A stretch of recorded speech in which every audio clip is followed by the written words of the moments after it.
ఈరోజు కథ మల్లెలవాన. రచించిన వారు తిరుమల శ్రీ పివివి సత్యనారాయణ గారు. ఎవరికోసమో ఎదురు చూస్తున్నట్టు పొద్దుటి నుంచి తరచూ గుమ్మం వైపు చూస్తున్న కూతుర్ని చూసి విస్తుపోయింది లలితమ్మ. చివరికి ఉండబట్టలేక అడిగేసింది, ఎవరికోసమైనా ఎదురు చూస్తున్నావేమిటే అని. ఆ ప్రశ్నకు కించిత్తు తడబాటు చెందిన దేదీప్య ఆహా అని అంతలోనే అవునమ్మా, నా స్నేహితురాలు వస్తానంది అంది. దేదీప్యకు 25 ఏళ్ళు ఉంటాయి. తెల్లగా సన్నగా, చూపులకు బాగుంటుంది.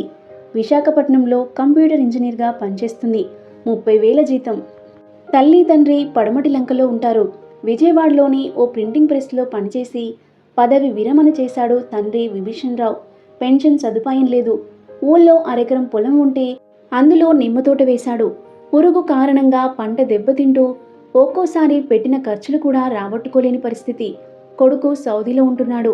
అక్కడ ఓ అమ్మాయిని పెళ్లి చేసుకుని స్థిరపడిపోయాడు. దేశాన్ని, దేశంలోని తన వారిని మరిచిపోయాడని చెప్పవచ్చును. తోటను అమ్మేసి తల్లిని తండ్రిని తన దగ్గరకు వచ్చేయమంటుంది దేదీప్య. పుట్టి పెరిగిన ఊరిని విడిచి రాలేమంటారు వాళ్ళు. వర్కింగ్ ఉమెన్స్ హాస్టల్లో ఉండడం ఇష్టం లేని ఆమె ఎంవిపి కాలనీలో 2 గదుల ఫ్లాట్ ఒకటి అద్దెకు తీసుకుని ఉంటుంది. తల్లి తండ్రి ఆ రోజు ఉదయమే ఊరి నుంచి వచ్చారు. దేదీప్యకు ఒకటే ఆందోళనగా ఉంది. శివరాం ఎందుకు రాలేదో తెలియలేదు ఆమెకు. ఏ కారణం చేతనైనా వీలు పడకపోతే ఫోన్ చేసి చెప్పి ఉండొచ్చు కదా అతను అని మదిలోనే విసుకుంది. గత దినపు సంఘటన ఆమె మదిలో మెదిలింది. అమ్మా నాన్న హఠాత్తుగా విశాఖకు వస్తున్నట్లు ఫోన్ చేశారు. వాళ్ళ రాకలోని అంతరార్థం ఆమెకు అర్థమైంది. అందుకే ఆ సమస్య నుండి గట్టెక్కేందుకు శివరాం సాయం కోరింది. శివరాం ఆమె సహోద్యోగి. ఆమె కంటే 2 ఏళ్లు సీనియర్. ఇద్దరివి వేర్వేరు డివిజన్స్ అయినా రోజు ఆఫీస్ క్యాంటీన్లో కలుసుకుంటూ ఉంటారు. 2 ఏళ్ల క్రితం ఆమె ఆ కంపెనీలో చేరినప్పుడు తనను మొట్టమొదటిసారిగా పలకరించి పరిచయం చేసుకున్న సరదా వ్యక్తి అతను. వారి నడుమ మంచి స్నేహం ఏర్పడింది. ప్రస్తుతం తనకు ఎదురైన ఇబ్బంది నుండి బయటపడే మార్గాన్ని ఆలోచిస్తున్న దేదీప్యకు శివరాం గుర్తుకు వచ్చాడు. ఆమె చెప్పింది ఆలకించి నో అని గట్టిగా అరిచాడు శివరాం. ఆమె ఉలిక్కిపడేలా, అది నా వల్ల కాదు. అతని ప్రతిస్పందనలోని అతికి దేదీప్యకు ఒళ్ళు మండిపోయింది. మిమ్మల్ని కేవలం నటించమన్నానంతే అంది కినుకుగా. సారీ మేడం, నటించడం నాకు చేత కాదు. ఇంకెవరినైనా చూసుకోండి అన్నాడు అతను నిర్మోహమాటంగా. ఇలాంటి సున్నితమైన విషయాలను అందరితోనూ పంచుకోలేం కదండి. మీరు నా బెస్ట్ ఫ్రెండ్ కదా అని మీ సాయం కోరుతున్నానంతే కించిత్తు నిష్ఠూరంగా అందామే. అది కాదండి, మనది నాటకమని తెలిస్తే చిక్కులో పడతాం నసిగాడు మెత్తబడుతూ. మీకు ఎటువంటి ఇబ్బంది కలగదని నేను హామీ ఇస్తున్నాను ప్లీజ్ అంది. మర్నాడు దేదీప్య ఇంటికి వెళ్ళడానికి ఒప్పుకున్నాడు శివరాం. అక్కడ ఏం చేయాలో, తన తల్లిదండ్రులతో ఎలా మాట్లాడాలో ఆమె తర్ఫీదు ఇస్తుంటే విస్మయంతో ఆలకించాడు. అయితే పొద్దుటే వస్తానన్నవాడు కాస్త పొద్దు వాలబోతున్నా జాడ లేకపోయేసరికి అతను భయపడి మనసు మార్చుకున్నాడేమోనన్న అనుమానం కలిగింది ఆమెకు. సాయంత్రం దేదీప్య తల్లిదండ్రులు కూతురు చేసిన వేడివేడి పకోడీలు తిని కాఫీ తాగుతుండగా వచ్చాడు శివరాం. అతను ఇక రాడని నిశ్చయించుకుని నిరుత్సాహం చెందిన దేదీప్యకు అతని చూడగానే ప్రాణం లేచి వచ్చినట్లయింది. శివరాంని తల్లిదండ్రులకు పరిచయం చేసింది దేదీప్య. ఇతను నా కొలీగ్ శివరాం, మంచి మనిషి. నా పనిలో సలహాలు సహకారం అందజేస్తుంటారు అంటూ వారికి నమస్కరించి ఆసీనుడయ్యాడు శివరాం. అతని వంక పరిశీలనగా చూశారు ఆ దంపతులు. శివరాంకి 26 ఏళ్లు ఉంటాయి. మనిషి పొడగరి, ఫేర్గా హ్యాండ్సమ్గా ఉంటాడు. చిరునవ్వులు చిందే పెదవులు. నీట్గా డ్రెస్ చేసుకుని టిప్ టాప్గా ఉన్నాడు. దేదీప్య అతనికి టిఫిన్ పెట్టి కాఫీ ఇచ్చింది. అతను తింటూ ఉంటే క్యాజువల్గా చెప్పినట్టు చెప్పింది తండ్రితో, నాన్న, నేను శివరాం ప్రేమించుకున్నాం. విభీషణరావుకు బదులు శివరాంకి పొలమారింది ఆమె పలుకులతో. దేదీప్య అయ్యో అంటూ పరిగెత్తుకు వెళ్ళి చనువుగా అతని తలపైన చిన్నగా కొట్టింది. మంచినీళ్ళ గ్లాసు తీసి అందించింది. తమ ఇద్దరి నడుమ అత్యంత సాన్నిహిత్యం ఉన్నట్లు తల్లిదండ్రులు భావించాలన్నది ఆమె ఉద్దేశం. అయితే శివరాం మాత్రం బిత్తర చూపులు చూశాడు. కూతురి పలుకులతో దంపతులు ఒకరి ముఖం ఒకరు చూసుకున్నారు. 2 ఏళ్లుగా మేము గాఢంగా ప్రేమించుకుంటున్నాం అంది దేదీప్య మళ్ళీ. అలా అంటూ శివరాం వంక చూసి కన్నులతోనే సైగ చేసింది. అవునవును అన్నాడు శివరాం వత్తాసుగా తల ఆడిస్తూ. లలితమ్మ ఆశ్చర్యంతో నోరు తెచ్చుకుని భర్త వంక చూసింది. విభీషణరావు కూడా నోటమ్మట మాట రాలేదు. తండ్రి ముఖ కవలికలను చదవడానికి ప్రయత్నించింది దేదీప్య ఊర కంటితో. ఎటువంటి భావమూ ప్రస్ఫుటం కాలేదు అతని వదనంలో. ఓ క్షణం అక్కడ నిశ్శబ్దం అలుముకుంది. శివరాంకి పెళ్లి కావాల్సిన చెల్లెలుంది. ఆమె వివాహం అయ్యాకే మేం పెళ్లి చేసుకోవాలనుకుంటున్నాం అంది దేదీప్య నిశ్శబ్దాన్ని చీల్చుతూ. కదండి అని అడిగింది శివరాంని. అవునవును అంతే, ఎగ్జాక్ట్లీ అన్నాడు అతను వెంటనే. అలా అంటుంటే మరోసారి పొలమారింది. తల మీద చేత్తో కొట్టించుకోవాలని మళ్ళీ మళ్ళీ పొలమారించుకోకండి. ఇదిగో ఈ మంచినీళ్ళు తాగండి నవ్వుతూ అని మంచినీళ్ళ గ్లాసును అతనికి అందించింది దేదీప్య. మంచినీళ్లు తాగుతూ ఆమె వంక అయోమయంగా చూశాడు శివరాం. అమ్మో, ఎంత చక్కగా నటిస్తున్నావే పిల్ల, నీ ముందు అలనాటి మహానటి సావిత్రి కూడా పనికిరాదు అనుకున్నాడు మనసులో. విభీషణ్ రావు శివరాం యొక్క చదువు, ఉద్యోగం, జీతం వగైరా వివరాలను అడిగి తెలుసుకున్నాడు. తరువాత అతని కుటుంబం గురించి, వాళ్ళు ఎక్కడ ఉంటున్నది అన్నీ కనుక్కున్నాడు. శివరాం బుద్ధిగా ఆయన అడిగిన సమాచారం అంతా ఇస్తుంటే దేదీప్య విభ్రాంతితో చూసింది. నుదురు కొట్టుకుంటుంది చాటుగా. కుర్రాడు బాగానే ఉన్నాడు, ఫ్యామిలీ బ్యాక్గ్రౌండ్ కూడా గొప్పగానే ఉంది. పైపెచ్చు అమ్మాయి ఇతన్ని ప్రేమించనంటుంది కనుక సీరియస్గా ఆలోచించవలసిన సంబంధమే ఇది అనుకున్నాడు విభీషణ్ రావు మనసులో. లలితమ్మ కూడా శివరాం రూపం, అతని ఉద్యోగం, జీతం మిదుమిక్కిలి దేదీప్యను కోరుతున్న అతని గొప్ప మనసు నచ్చాయి. దేదీప్యకు మాత్రం శివరాం మీద పీకదాకా కోపం వచ్చింది. తన తల్లిదండ్రుల వద్ద కేవలం నటించమని చెబితే ఏకంగా పాత్రలో జీవించేస్తున్నాడు గురుడు. పైగా తన కుటుంబం యొక్క వివరాలన్నీ ఇంటి చిరునామాతో సహా చెప్పేశాడు. ఇప్పుడు వ్యవహారం ఏ మలుపు తీసుకుంటుందో, ఎక్కడికి దారి తీస్తుందోనన్న భయం పట్టుకుంది ఆమెను. ఇంకా ఉంటే ఇంకేం చెప్పేస్తాడోనని త్వరగా బయలుదేరదీసింది అతన్ని. 6 గంటలకు ఏదో ప్రోగ్రాం ఉందన్నారు, మర్చిపోయారా అంది శివరాంతో. ప్రోగ్రామా అనుకుంటూ ఆమె వదనంలోకి చూసిన అతనికి ఆమె ఉద్దేశం అర్థమైపోయింది. వాచ్ చూసుకుంటూ అవునవును, మాట్లాడుతుంటే సమయమే తెలియలేదు, వస్తాను అంటూ లేచాడు. పెద్దవాళ్ళ దగ్గర సెలవు తీసుకుని దేదీపి వైపు చిరునవ్వు పడేసి వెళ్ళిపోయాడు. అతను వెళ్ళాక అబ్బాయి బుద్ధిమంతుల్లా ఉన్నాడు అని లలితమ్మ అనడంతో ఓ వెర్రి నవ్వు నవ్వింది దేదీప్య. మర్నాడు ఆఫీస్లో శివరాంని వెతికి పట్టుకుని మరీ క్లాస్ తీసుకుంది ఆమె. మా వాళ్ళు నాకు పెళ్లి సంబంధంతో వస్తున్నారని గ్రహించి దాని నుండి తప్పించుకోవడం కోసమని మీ సాయం కోరాను. నేను మిమ్మల్ని ప్రేమిస్తున్నానని, మన పెళ్లికి కొంతకాలం ఆగాలని తెలిస్తే వాళ్ళిక సంబంధాల వేటకు స్వస్తి చెబుతారన్న ఆలోచన నాది. రియల్లీ అన్నాడు శివరాం. కానీ మీరు చేసిన నిర్వాకం ఏమిటి? నేనేం చేశాను? బిత్తరపోయాడు అతను. నేను మిమ్మల్ని కేవలం నటించమన్నానంతే, కానీ మీరు? ముందే చెప్పాను నేను, నాకు నటించడం చేత కాదని అన్నాడు అతను. హహహ, నటనలో వెటర్నర్ యాక్టర్స్ అందరినీ బీట్ చేసేసి నంగనాచిలా మాట్లాడుతున్నారా అందామే కోపంగా. అంత గొప్పగా నటించానా? నటించలేదు, జీవించారు. రియల్లీ? థ్యాంక్ యూ కాలర్ ఎగరవేశాడు. మా వాళ్లకు మీ వివరాలన్నీ ఎందుకు చెప్పారు? పైగా మీ ఇంటి చిరునామా కూడా ఇచ్చేశారు. పెద్దవాళ్ళు అడిగినప్పుడు ఇవ్వకపోతే బాగుండదు కదండి అమాయకంగా అన్నాడు. ఆమెకు ఒళ్ళు మండిపోయింది. అమాయకత్వం నటించకండి. మీరిచ్చిన చిరునామా పట్టుకొని మా నాన్నగారు మీ వాళ్ళ దగ్గరికి వెళ్ళారంటే కొంప మునుగుతుంది అంది. అమ్మో, భయం నటించాడు అతను. మళ్ళీ నటించకండి, చూసి రమ్మంటే కాల్చి వచ్చినట్టు చేశారు. ఆమె కోపం తగ్గలేదు. అన్నయ్య తన సుఖం తాను చూసుకున్నాడు.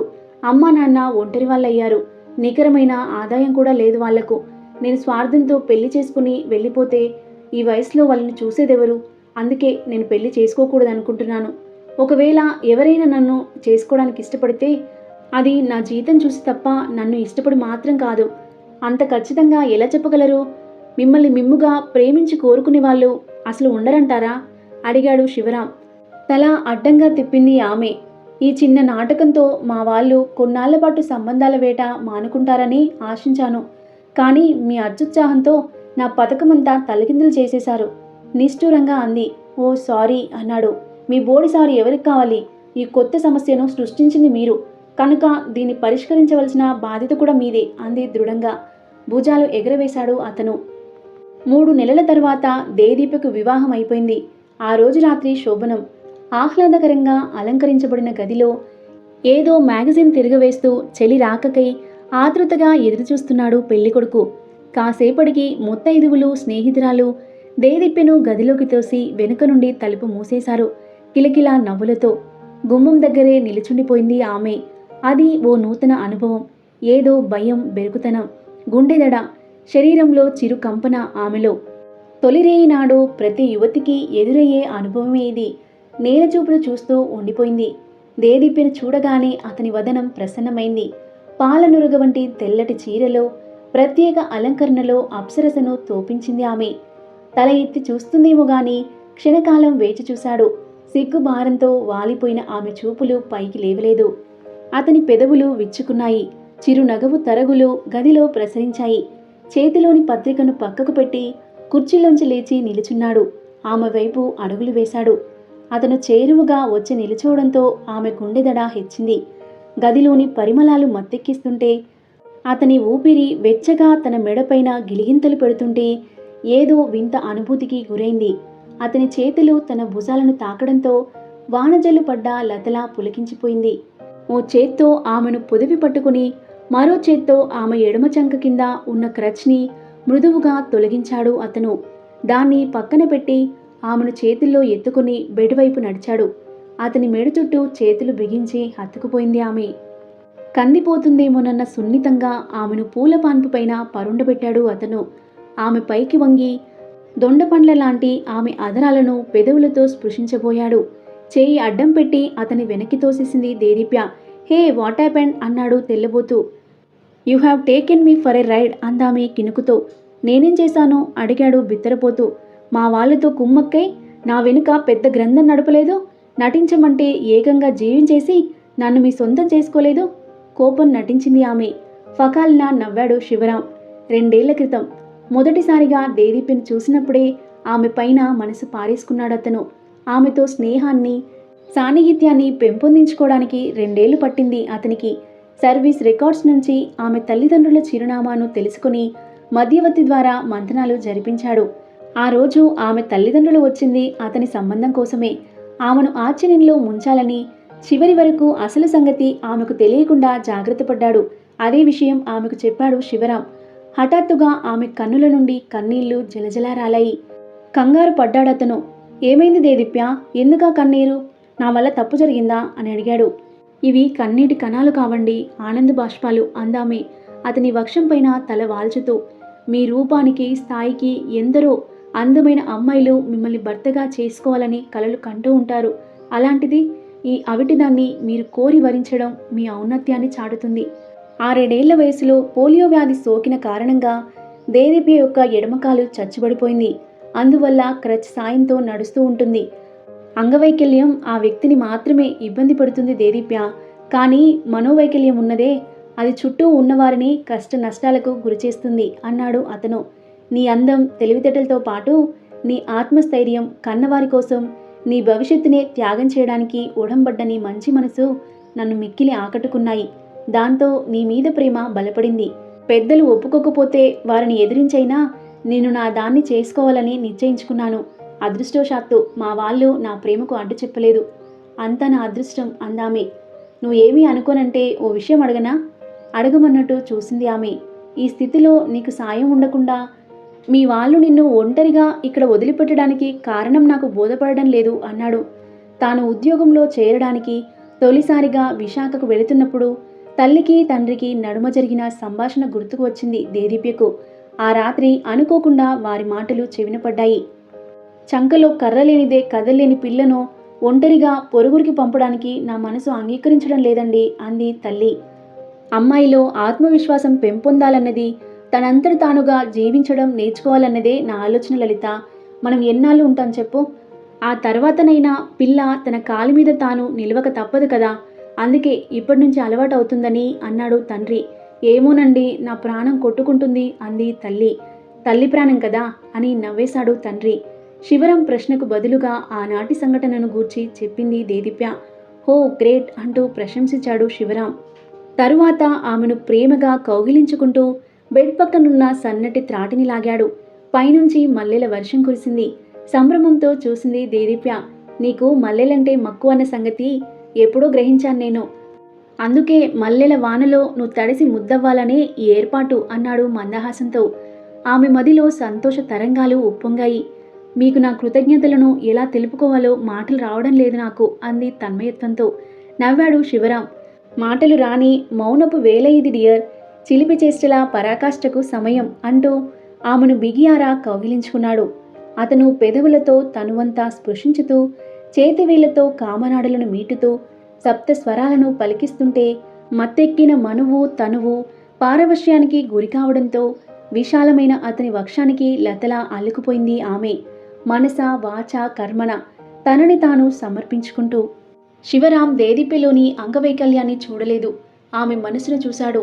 ఆమెను ప్రేమించే పెద్దవాళ్లను ఒప్పించి పెళ్లి చేసుకున్నాడు. ఇలాంటి భర్త దొరకడం నిజంగా దేదీప్య అదృష్టం. ఒక మనిషికి అంగవైకల్యం ఉంటే అది వారిని ఒక్కరిని మాత్రమే బాధపెడుతుంది. అదే మనోవైకల్యం అంటే మనసు చెడ్డగా ఉంటే వారి చుట్టూ ఉన్న వారందరూ బాధపడతారు. అంగవైకల్యం కంటే మనోవైకల్యం చాలా ప్రమాదం. అందువల్ల ప్రేమ పెళ్లి విషయంలో ఎదుటి వారి శరీరం కాదు, మనసు అనేది చాలా ముఖ్యం. ఈ కథపైన మీ అభిప్రాయాన్ని తప్పకుండా కామెంట్ చేయండి. ఈ కథ నచ్చితే లైక్ చేయండి. మరిన్ని ఇలాంటి ఇంట్రెస్టింగ్ స్టోరీస్ కోసం మన ఛానల్ని సబ్స్క్రైబ్ చేయండి. Thank you for watching.